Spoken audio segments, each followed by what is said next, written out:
Começa agora pela sua FM Universitária, Mundo do Trabalho. O programa que aproxima você das lutas e conquistas da classe trabalhadora.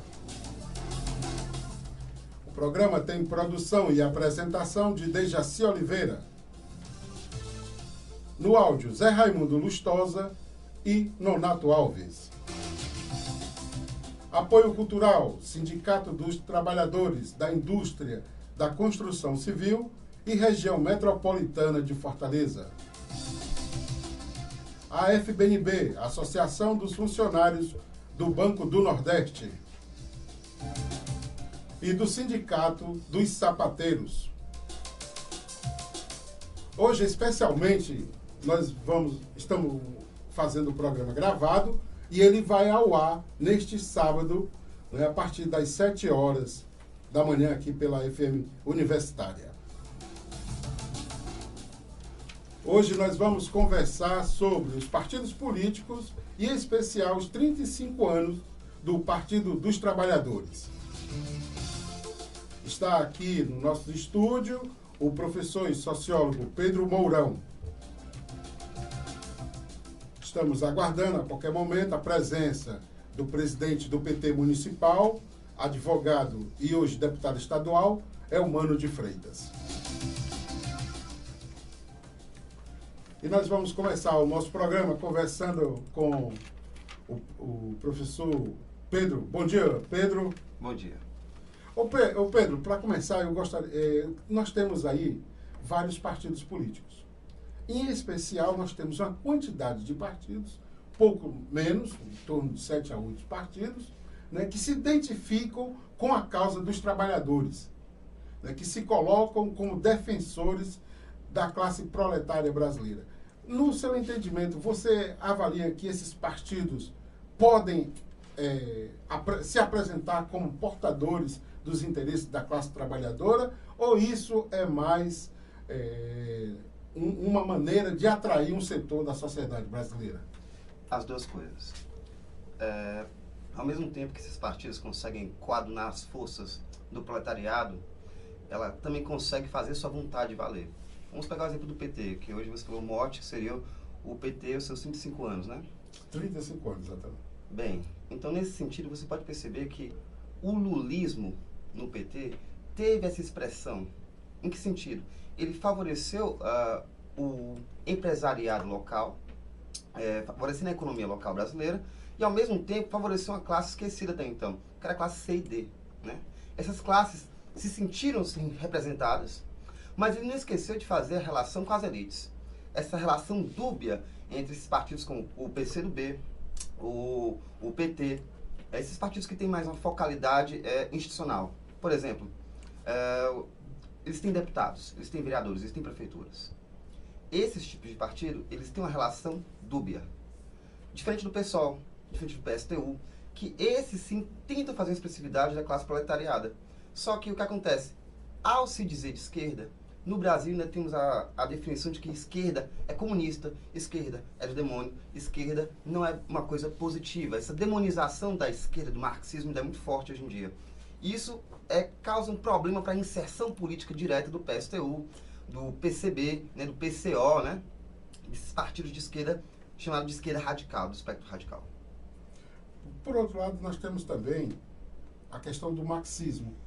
Marxismo, comunismo, socialismo andam juntos, né? Leninismo, né? E nós temos também aí, hoje, uma grande quantidade de livros, né, que são vendidos. Há uma grande procura hoje em dia por estes livros, quer dizer, ou seja, nós temos a quantidade da população que busca obter mais informação. Eu gostaria que você pudesse falar, essas informações chegam somente a uma determinada classe que tem o poder aquisitivo de adquirir esses livros, ou esses partidos conseguem chegar lá na base, com o trabalhador, com o motorista de ônibus, com o professor, com o carpinteiro, o marceneiro, a empregada doméstica? Essa pergunta é muito boa. A inserção do pensamento de esquerda na sociedade. Nós fomos sempre historicamente privados da leitura. A leitura sempre foi, no Brasil, um ato da elite. O povo brasileiro ainda é analfabeto em uma parcela razoável. Até pouco tempo, uma parcela ainda maior era analfabeta. E a leitura nunca foi o nosso mote principal, infelizmente. O que nos chegou, o que chega à população sempre é o senso comum ou o pensamento marxista deturpado. A noção de classe social, a luta de classes, a consciência política, a ideologia marxista chega sempre deturpada. Muitas vezes até me chamam de socialista, confundindo com sociólogo, com socialista. Então o que acontece? Essa confusão... Professor de sociologia, não, e vem um professor socialista, né? A confusão clássica do professor de sociologia que é socialista. E não é bem assim. Existe essa confusão. É como acontece na psicologia. Todo mundo hoje em dia utiliza o jargão da psicologia no senso comum, só que de maneira errônea, de maneira equivocada. A consciência de classe eu acho uma questão muito complicada no Ceará. O momento que eu vi isso mais forte recentemente foram a greve da construção civil. Esse grupo, esse sindicato tem uma organização forte. Eles têm uma consciência de classe forçada pela direção, obviamente, mas eles têm uma consciência de classe. Agora, quando você está colocando forçada, eu sempre, ou inclusive, o sindicato tem uma participação muito efetiva aqui no nosso programa. Recebemos a visita de diretores, integrantes da base, delegado sindical, e eles vêm até o programa para retratar sua realidade. Com certeza. O sindicato visita diuturnamente as obras, entregando material, o seu jornalzinho, entregando material de formação, fazendo ficha de sindicalização. Só para se ter uma ideia, eles conseguiram um número exorbitante, mais de 500 assinaturas, ou seja, ficha de sindicalização, numa campanha de 2 dias de sindicalização. Então, eles visitam o canteiro de obras, conversando com os trabalhadores. E as denúncias são enormes. Nós temos a questão do assédio moral, falta de equipamentos de proteção, que são os EPIs. Né? Por um outro lado, algumas construtoras, com os lucros exorbitantes, na sua maioria, não assinam a carteira de trabalho. Né? Então, você tem aí os sindicatos visitando, mesmo com isso, ainda tem essa debilidade, vou dizer assim. O trabalhador está lá, mas ele, na maioria das vezes, ele não está ainda com o seu direito garantido essencial, que é a carteira do trabalho. Por outro lado, nós temos também uma diretoria que visita a base, né? Mas, por exemplo, nesse momento, eles estão em campanha salarial, que é justamente os meses de janeiro, fevereiro e março. Né? E com a campanha salarial dos trabalhadores da construção civil, tudo indica que vai ter greve. Grandes paralisações.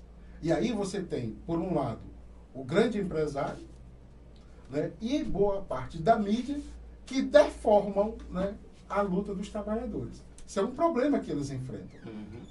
A população fica chateada quando vê que eles ocupam principalmente a aldeota, né, quando eles fazem... Incomodam as elites locais. Exatamente, estão incomodando. Mas eles estão incomodando porque passam 3 meses em negociação. Passam 3 meses conversando com as empresas e quando chega na hora de assinar um acordo, as empresas não... Se negam. Elas se negam, exatamente. Elas se negam. Então você tem aí uma luta de classe. Por outro lado, os trabalhadores organizados no trabalho são os sindicatos defendendo seus interesses.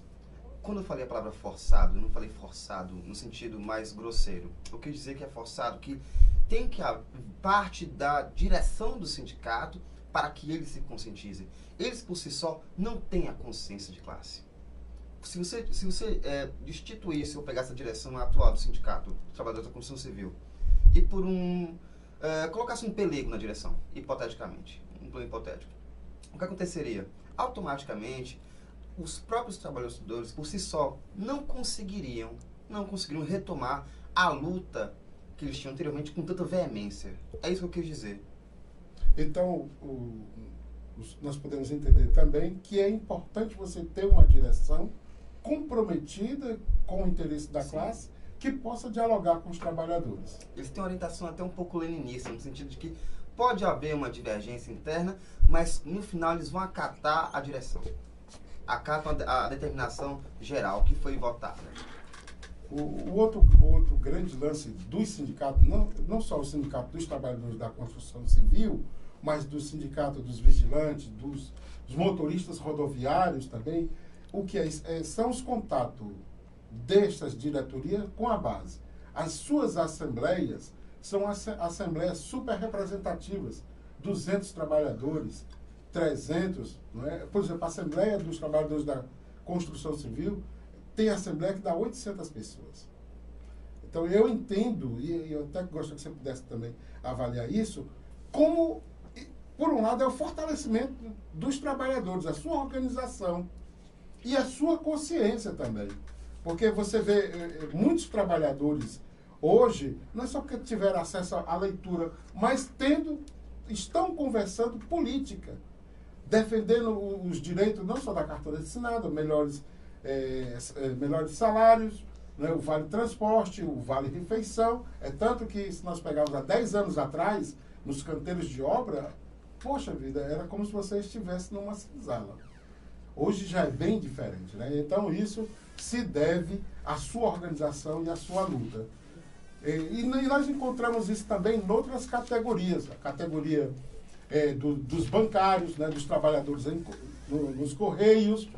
Não é? Eu gostaria que você pudesse também falar um pouco sobre isso. Isso que você falou agora me lembrou muito a questão do Lula no ABC Paulista na década de 80, na década de 70 e 80, né? A relação do trabalhador e o processo de sindicalização no Brasil, o surgimento desses sindicatos. E como essa organização sindical pôde fortalecer em muito a relação do trabalhador e o trabalho. E, ao mesmo tempo, enfraqueceu a dominação do burguês clássico no Brasil, né?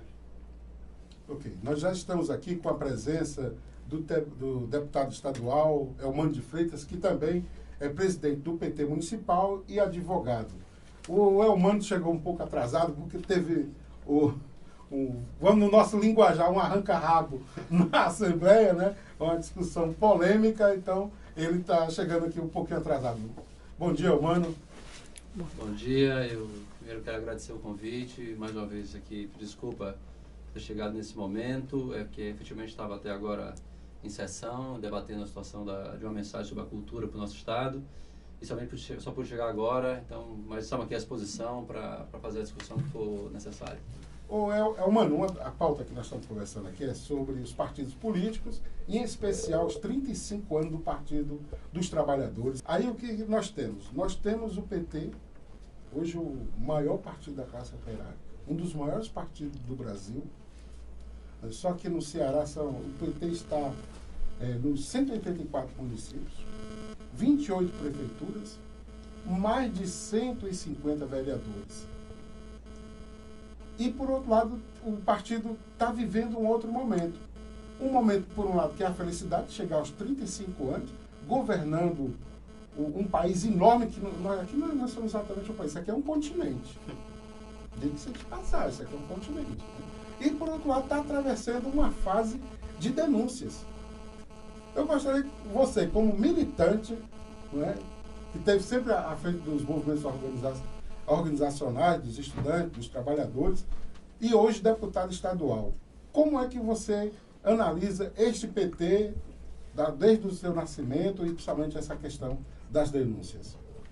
Jaci, eu acho que o Partido dos Trabalhadores é uma grande conquista para a democracia brasileira, feito por pessoas que cometem seus acertos e também cometem seus erros.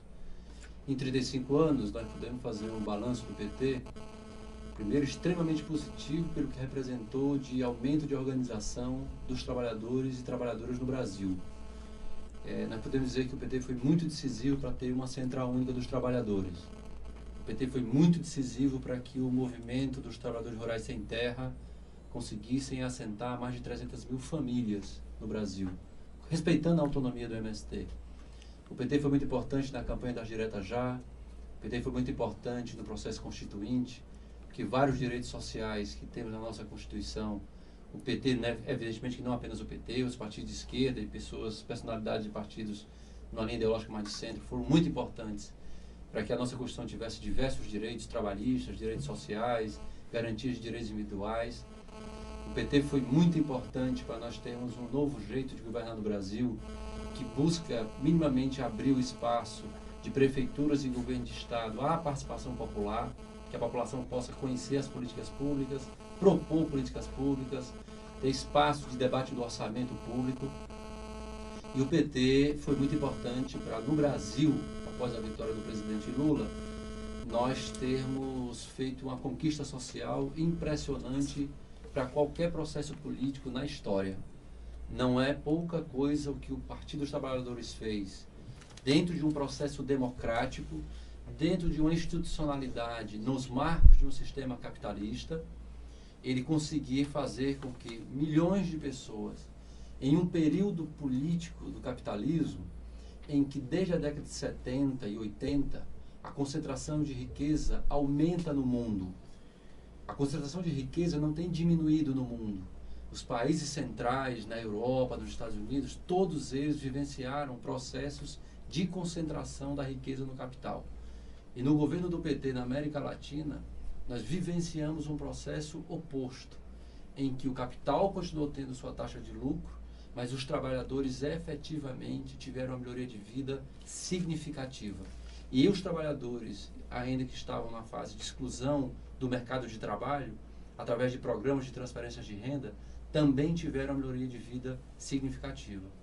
Mas, de outro lado, nós precisamos reconhecer que 12 anos ou 20 anos em governos gerou no PT processos de acomodação. Gerou processos em que vários companheiros e companheiras foram, de alguma maneira, sendo acomodados numa forma de fazer política que eu diria igual a de outros partidos que nós denunciávamos e éramos e somos contrários. Evidentemente, portanto, que eu estou dizendo que eu tenho muito orgulho da história do PT, de tudo que ele ajudou a sociedade brasileira a conquistar, mas também quero ter o senso crítico de avaliar que o nosso partido tem elementos que demonstram acomodação a espaços de poder e que isso gera questões que são ruins para o meu partido e que nós devemos ter atenção para corrigi-los. Dizendo que nenhum grande partido de esquerda no mundo, absolutamente nenhum, que chegou a espaço de poder como o PT chegou, não tem apresentado algum tipo de acomodação, em alguns casos, alguns tipos de desvios políticos e do seu programa. O PT também não está isento a isso, porque é feito por pessoas.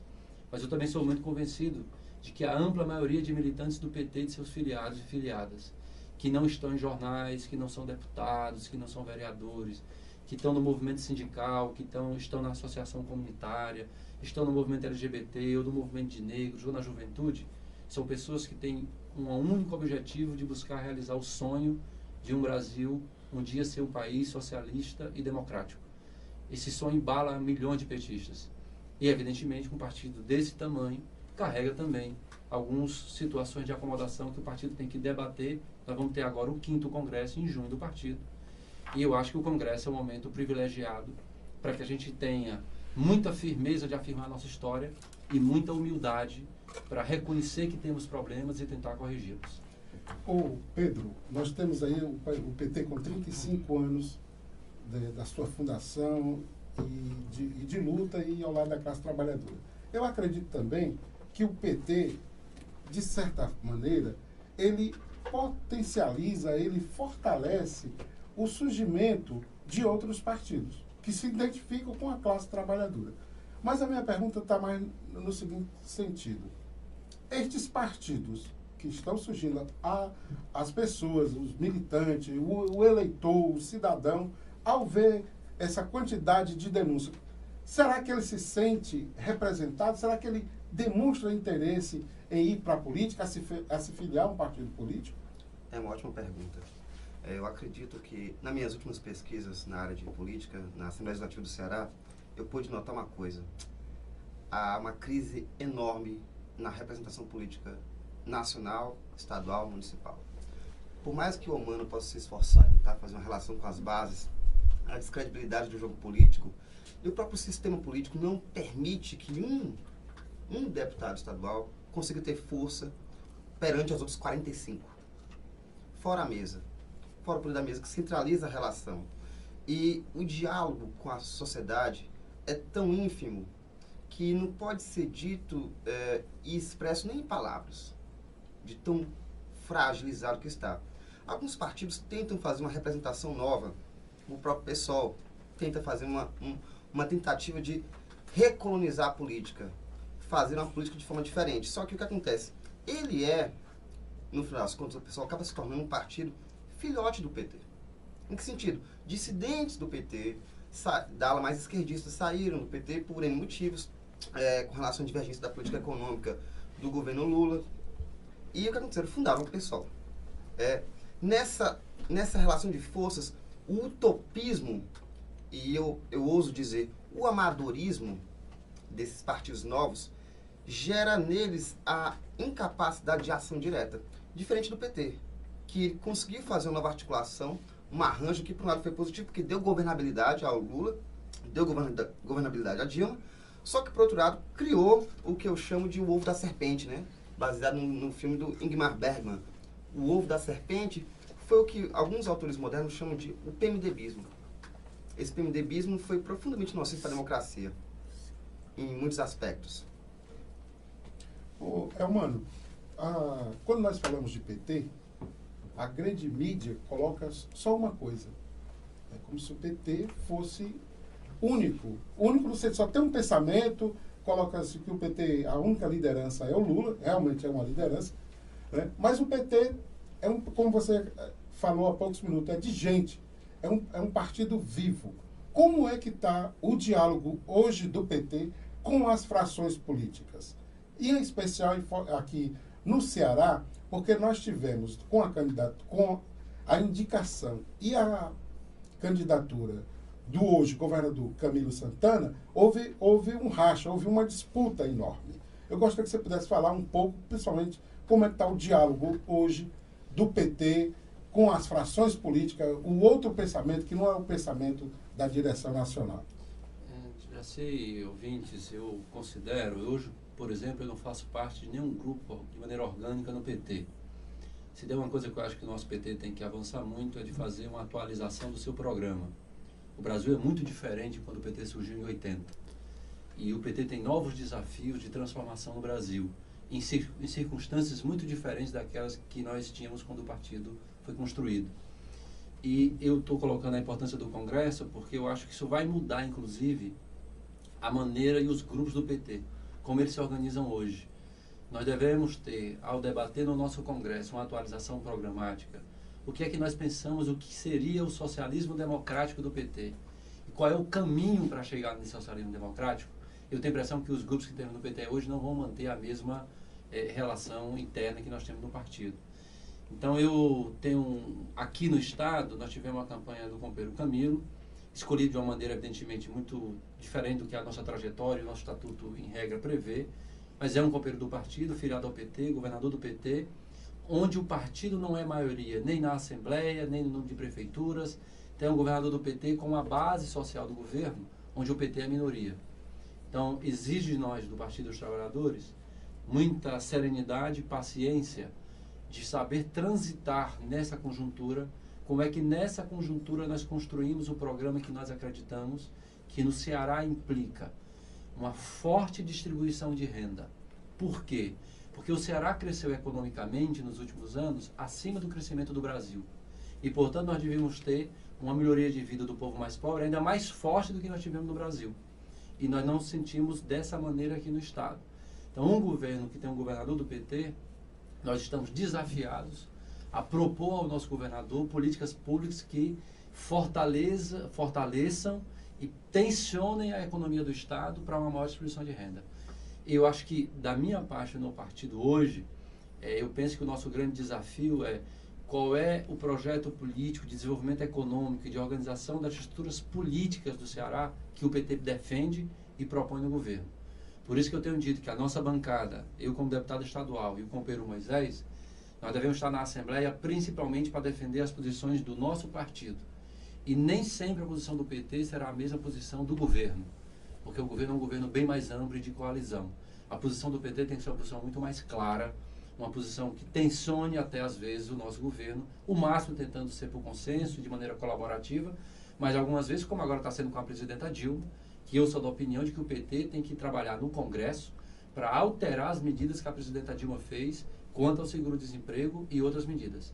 O posicionamento do governo da presidenta Dilma é do governo que tem diversos partidos.